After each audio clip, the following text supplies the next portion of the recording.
Ndugu mtazamaji, mwazilofuatilia vipindi vyetu vya music na maendeleo, tuseme talent of some men boards. Uko na mtangazaji wako Emeka Super Cheko na chagola wengi, na leo kwenye maktaba zetu tunaye mwalikwa mwanamuziki ambao ni wa kizazi kipya, ambao siku zote zinatamba na ngoma yake ambayo inatamba kila sehemu ya Yes. Tunaona leo tumtembelee na tumwalike zaidi, tumsikie moja mbili tatu kutoka na hali kadhalika ya kipaji chake ambacho kimeinuka kwa kasi ya juu zaidi. Ila mbele tutamkaribisha. Karibu ndugu. Ndio. Sijui watazamaji watakujua jina lako nani, jitambulishe. Karibu. Bon. Jina langu mimi ndio Krinovike. Kwa kifupi tunakata Krino. Anaitwa kwa jina la Krinovike, kwa kifupi tunakata Krino. Anaitwa Krinovike, kwa kifupi anakata Krino. Ndugu Krino, nataka nijue moja mbili tatu kutoka na muziki wako ambao umetamba wa Yes. Na sijui kati ya watazamaji wazidi kufuatilia muziki yako sana kwa kina, unataka kumaanisha nini kwenye muziki wako na ulikuwa umelenga nini zaidi? Bon, mimi muziki c'est toute une histoire. Niliweza composer. Ni histoire ya nishaona, nishaishi. Muziki tunga ile muziki ya Yes, kuonesha kama mimi najua kutunga muziki, juu kuko mafasi zenye nilikuwa fika bana ni traiter ça vile sijui, ingine mafasi bashanifukuza, mie peke nilikuwa fanya kijangalia, nasikia niko na taalamu mie, ndio maana nilipata ile nguvu kutunga ile muziki ya Yes. So, najua siku zote mbama ni mtunzi wa muziki. Music wengi watunzaji huwa wanatunga kitu ambacho kipo, kiliwahi kuwa na habaki kitakuwa baadaye, na maisha halisi ya binadamu tunaoishi hapa chini ya jua. Unaposema kwamba sijui ulitunga kwa kuwa kitu ambacho uliwahi kuishi, yani na maana utakuwa tunga kile ambacho uliwahi kuishi, ama utatunga kwa niaba kufaidi watu ili ulimiki kitu fulani. Unasema kwamba peke yako unajua kama wewe una talent ya kuimba, na wakifika sehemu watu wanakugaili, yani wanakutenga, ndio upendo ufanye majaribio. Je, kutokana na majaribu uliyofanya, uliona ufanye majaribio kuonesha watu kama kweli unaweza, ama ulifanya ili ndio mwanzo uendelee kufanya zaidi uone talent yako? Bon, ya kwanza nilifanya juu niboneshe kama mimi naweza. Na pili nilifanya juu watu baone talent yangu. Juu bakiniona na mimi baniheshimie. Bakiniona na mimi banisikie mzuri. Maki banikaribishe ku magrupe zao. Mbona kama hauna confidence, hujiamini, unaongea ukiwa baridi, sasa sielewi kwa maana nini, oga ama ndo mara kwanza kupita kwenye interview? Bon, ndio mara yangu ya kwanza na iko boga. Ni ma manière tout d'être. Manière d'être. Sasa unasema Kifaransa, wengine wajua Kifaransa, unamaanisha nini hapo? Maki ni gisi yangu ya kuishi. Namna kuishi. Wengine wajua Kifaransa, ukisema manière d'être, atueleo si wengine atujue Kifaransa yenyewe. Sasa ndio mtazamaji anasema kwamba alifanya tu ya kwanza Yes kutambulisha ulimwengu kama anaweza. Sasa malengo yako ni yapi kwenye muziki zaidi? Malengo yangu. Bon. Malengo yangu ni mimi naweza penda na mimi nikuwe msanii mwenye anajulikana, nikuwe celebre parmi basanii. Ndio inaweza kama malengo yangu hivi. Malengo yako unajua kama vile msanii, na tayari unakuwa msanii, kwa unakuwa naimba, unakuwa nakilisha jamii kusikiliza muziki wako wa Yesu, na maisha kitu gani? Tofauti na kujulikana tu, nipe unafurahia, ina maana kutengeneza hela kwa utaki. Ni ile sifa tu.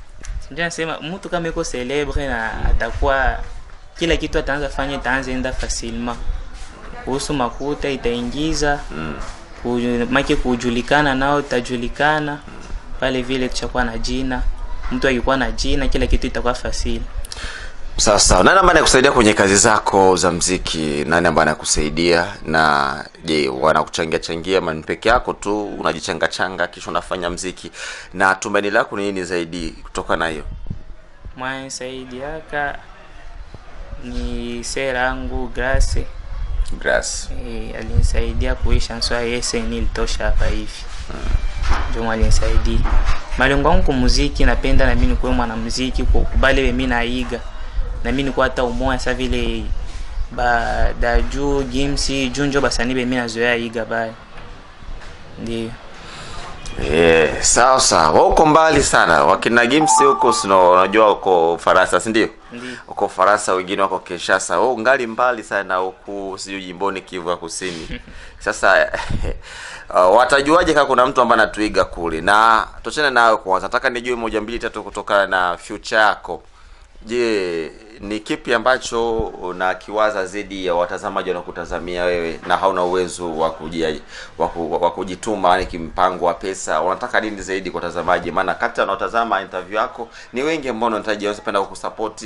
Yaani wengi ambao watafollow muziki wako, ni wengi ambao watapenda muonekano wako, uongeaji wako na utulivu wako. Sasa wote ambao watakuwa ni aina tofauti tofauti, watu ambao wanafagilia muonekano wako. Wewe kama wewe unaweza ukaomba nini zaidi kama msaada kwao? Mie kwanza naweza lomba kwanza bani support kwanza. Wa kusupport. Support kwanza. Kama kutakuwa mwenye atakuwa na roho kunisaidia na nisaidie. Na kuhusu tena muziki haiwezi enda mtu peke. Fo kwanza unakuwa kwanza nafana. Sasa Herere kwanza moyo iko humu hivi. Ni batu wako bako na ubaguzi sana. Ubaguzi sana. Ndio nishapeleka muziki ku maedition mesisikigi siko nalia. Kama ni rafiki yake itapiga na itafurahisha batu. Sasa ongali na sera za kupeleka nani muziki kwa edition wapige. Yaani sifa za kusema ndomo aliimba nipe tano tu, ile sifa tu za kusapotiwa nini. Inakujenga nini zaidi wakati zako unafanya kazi kwa ajili watengeneze kitu ambacho kinaitwa maokoto. Sasa wewe unasema kwamba wapige muziki tu. Unaitoa hela wewe, unaimba wewe, jasho wewe, mashairi wewe, utunzi wewe, lakini faida na kula mtu aidishe. Unachukuliaje hiyo swala? Muziki mbele upate ifo kwanza unaharibisha kwanza. Wala. Ifo kwanza unaharibisha juu hawezi kia tu leo naimba na muziki kulipe. Kwa wasanii wa mingi banavumilia sana muziki balipe, na tunaweza sema wasanii hapa Baraka mmoja kwa 10 njoo anaweza kuwa anakula makuta yake ya muziki. Wote wanakuwa baangali wanaharibisha tu kwanza makuta. Sasa mbele upate ifo kwanza unaharibisha.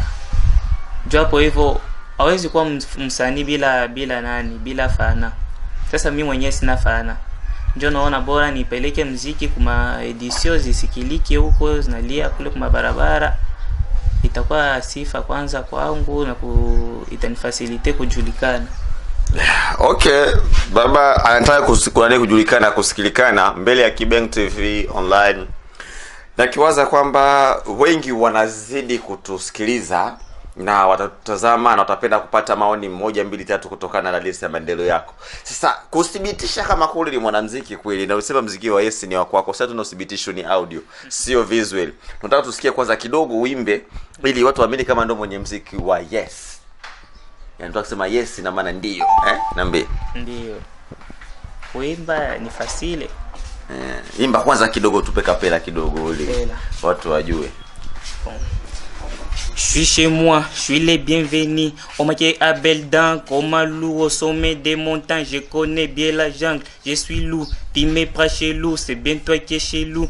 Tu fais loup, comme un kangaroo qui se croise avec loup. Tu es lourd, je vais t'amener loin, se croise à l'ébissi. C'est ainsi va la vie, ne t'inquiète mon ego. J'arrive en paix, sans peine, laisse-moi chercher mon risque en paix. Si seulement tu aimais ça, après les rappels, je te rappelle. D'un rapper, on me nomme comme papa, j'ai payé tout exposé d'apé, pas dans l'espoir de partir aux Pays-Bas, dans l'espoir de partir aux Pays-Bas.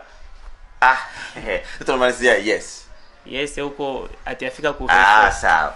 Yaani anachanganya vitu, tunajua huyu ni Mfaransa, lazima ende Ufaransa. Wakongomani bwana na Kifaransa ni hatari. Ila kama haujaelewa utauliza anayejua kutafsiri hii ngoma yake mkifaransa, atakwambia mwanzo mpaka mwisho.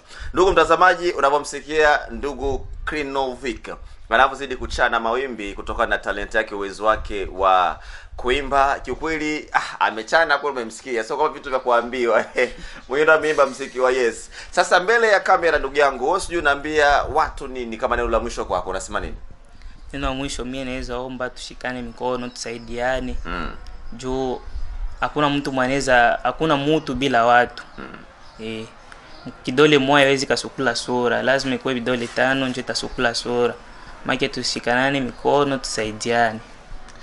Sawa, nadai kwamba mshikane mkono, msaidiane. Kama wewe big manager ambaye nikisema Emewe Mable ambao anazidi kufuatilia vipindi vyetu, tukisema Papa Merveille, tukisema Leonard Makio le president, tukisema na wengine kibao ambao wana promote watu kutokana na media tofauti tofauti. Mwanamuziki wa kizazi kipya ambaye yuko B, tukisema B tunamaanisha Baraka.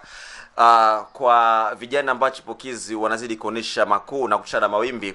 Nimite Mikasupe na cheko na watu nikiwa na Krenovic, mwanamuziki wa kizazi kipya ambaye anachana mwimbe mkifaransa. Mtu wa kwanza Baraka sijawahi kumsikia. Ni peke yake tu yeye anapiga viswahili na vibembe. Yeye anakuja na style tofauti na wenzie. Ni kitu ambacho kinanishtua kidogo, hata mimi maneno yananichanganya kidogo. Anaiga kina Gims. Niko na mwanadada hapa shupavu ambaye amekuja mbele ya Kibeng TV online ili mzidi kuona jinsi gani vipaji vya vijana hapa ndani ya Jamhuri ya Kidemokrasia ya Kongo, hususa jimbo la Kusini New Village ambapo kusema Baraka Vile wanazidi kuchepuka kila leo, waimbaji hapa na pale. Nao ni mwanamuziki ambaye anasadikika kama nimba nyimbo za kimungu tu, ambao utanguliza walaimba nyimbo tu za kawaida za kilimwengu, lakini alikuja na mtazamo mpya wa nyimbo za kimungu. Sasa leo tumemtembelea kwa ajili ya kujua moja mbili tatu kutokana na uwezo wa talent. Mbele yote kwanza tutamwomba jitambulishe. Jambo dada. Jambo sana. Unaitwa nani? Mimi naitwa Rit, wengine wananiita Rita. Mimi napenda jina la Rit. Anaitwa Rit. Wengine wanamuita Rita. Yeye anapenda kwamba jina la Rit. Ina maana Rit maana gani? Mbona jina nichanganya? Jina la kitabu ni? Ni jina la Biblia. Jina la Biblia. Biblia ndo nini tena? Biblia. Biblia. Yani jina nani ya Biblia? Anaitwa Rit. Basi mbele ya watazamaji wote kufuatilia vipindi vyetu vya music na talent zidi ya wasanii machachari ambao wanakuja kizazi kipya hapa Baraka. Wewe kama wewe niambie, ulianza muziki toka lini? Mimi nilianza muziki niko mtoto kidogo. Niko na age ya 6. Ndio nilianza imba. Sauti kidogo. Mimi nilianza muziki niko mtoto kidogo. Niko na age ya 6 ndio nilianza imba. Alianza muziki kuna age kidogo. Tukisema age wanasema age ni miaka. Ndani ya miaka 7 au 6 ndo ameanza? Ndio.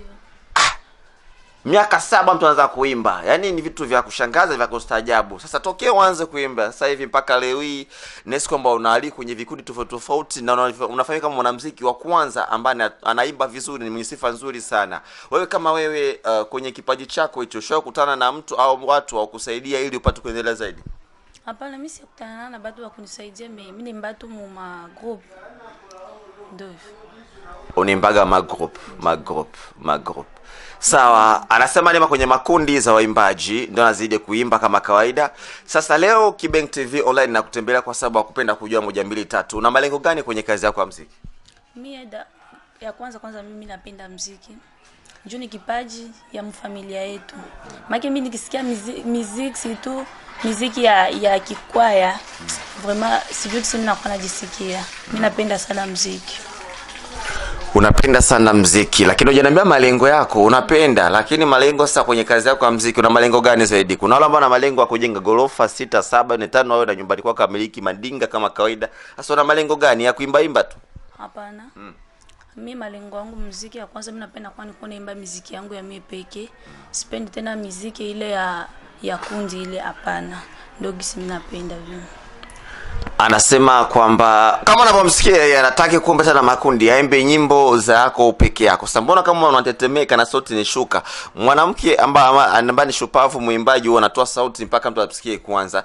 Kabisa wewe ni muimbaji. Kama vile unasikia kibaridi utafikiri labda baridi na kuna baridi, jua kali. Kwa hiyo una hali ya kunyokea zaidi. Mimi sitetemeki hata ndugu tu niko sitetemeki. Mbona sauti imetoka hapo? Mimi sitetemeki lakini ndio simu naongeaka.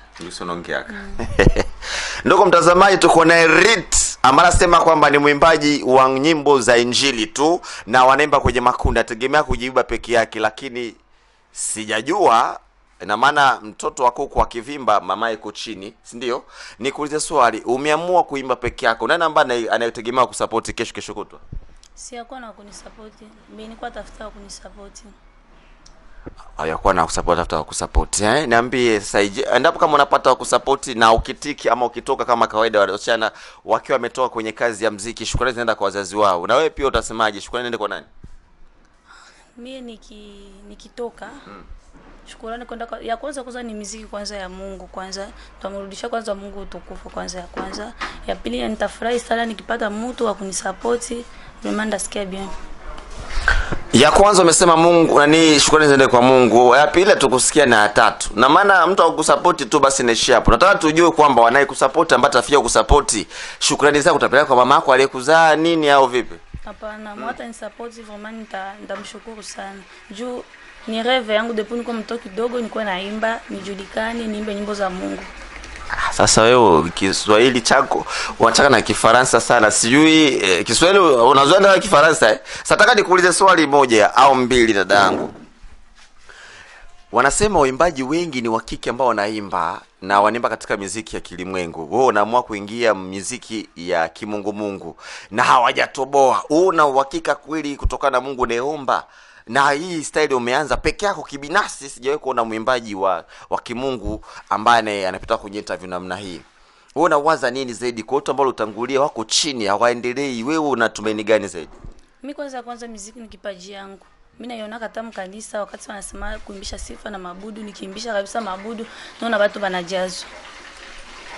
Sasa ile kujazwa kwa watu ndio kusema kujazwa na watu ni kutokana na karama sauti yako inawaingia na maana inawaingia.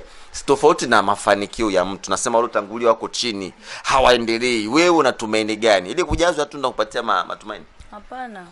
Mimi kwa sasa niko njoo na besoin ya kupata wa kunisupport. Ndio niko nao besoin. Ndio hivyo tu.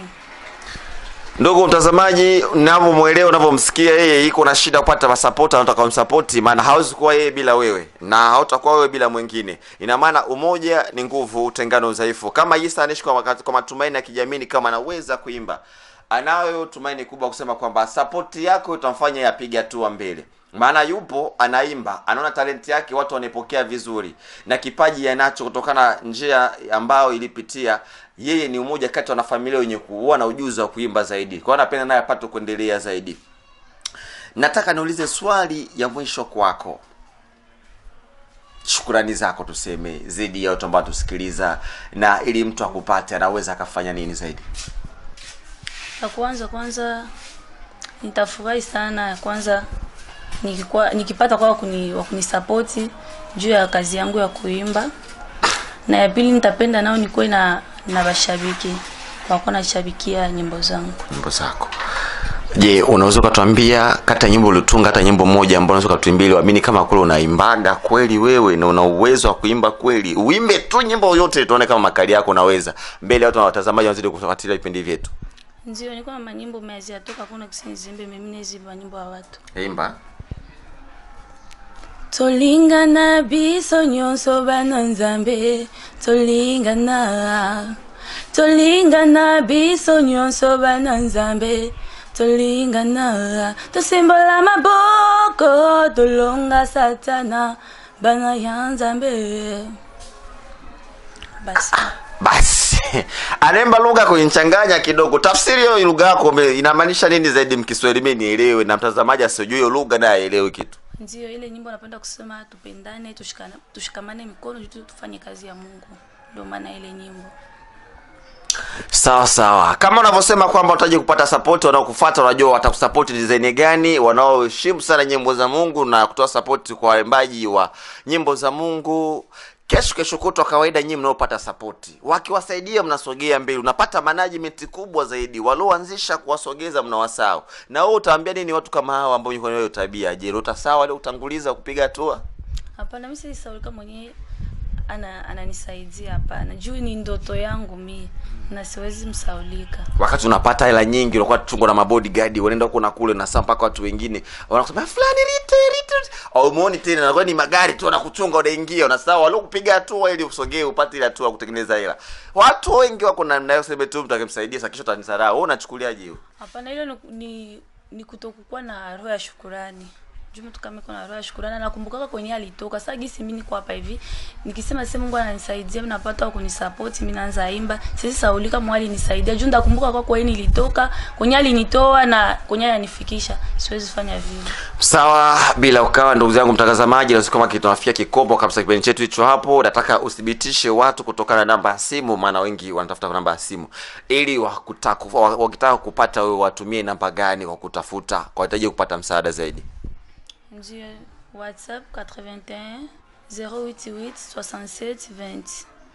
WhatsApp anza polepole wengine 81 088 67 20. Simu direct mkononi nao je? 97 64 25 770. Yaani kupiga hata mdao kabisa iko open. Ndio. Unaitwa nani tena? Rit.